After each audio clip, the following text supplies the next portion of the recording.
Hi, this is an unboxing and review of the Inateck USB 3.0 to SATA converter. Come in a small box like this. Got Inateck logo on top, and on the side here you have the actual product description. This model is UA1001. It is designed for 2.5 and 3.5 hard drive and SSD. It has a 12 volt 2 amp power supply included. So let's go ahead and open it up. Inside you have the actual adapter itself, very small. Let's put it to the side for a second. Underneath, look like you have a USB 3.0 cable, and then you have the power supply itself.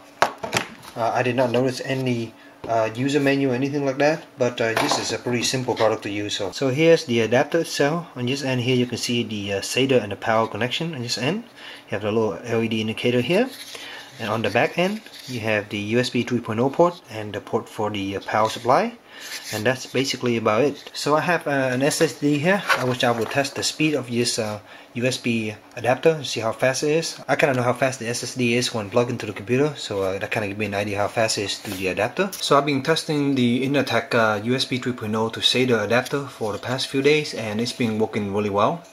It's extremely simple to use. Just plug in your hard drive here and then plug in the USB 3.0 cable to your computer. On my Windows 8 and Windows 7 PC, it took roughly about a few seconds, like 5 seconds, to basically find the driver installed, and it's good to go. You can see it's like an external drive, and you can copy and move file around from it pretty easy. This is very useful for stuff like transferring big file and also for cloning your hard drive, for example. Let's say you currently have a normal conventional hard drive and you want to change it to a solid state.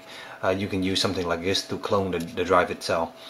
As far as speed, it's quite impressive using a silicone power SSD.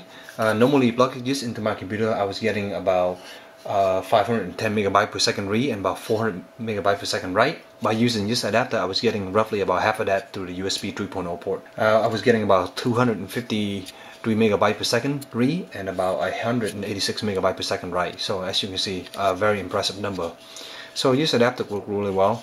When you're transferring a lot of power, it does get a little bit warm around the port here, and around top here it does get a little bit warm, but it's not too bad. The other thing I want to point out is that if you're using a 3.5 conventional hard drive, you might need to use the power supply that comes with it to give it power. But at least for the laptop hard drive, the 2.5 and also the SSD, all I had to do was just plug it in here and use the USB port, and that was enough power to basically drive the whole thing. I didn't even need to use the power port here. So I hope this short little review will help you in your purchase decision. If you have any questions, please let me know in the comment below, and as always, stay tuned for future review. Thank you.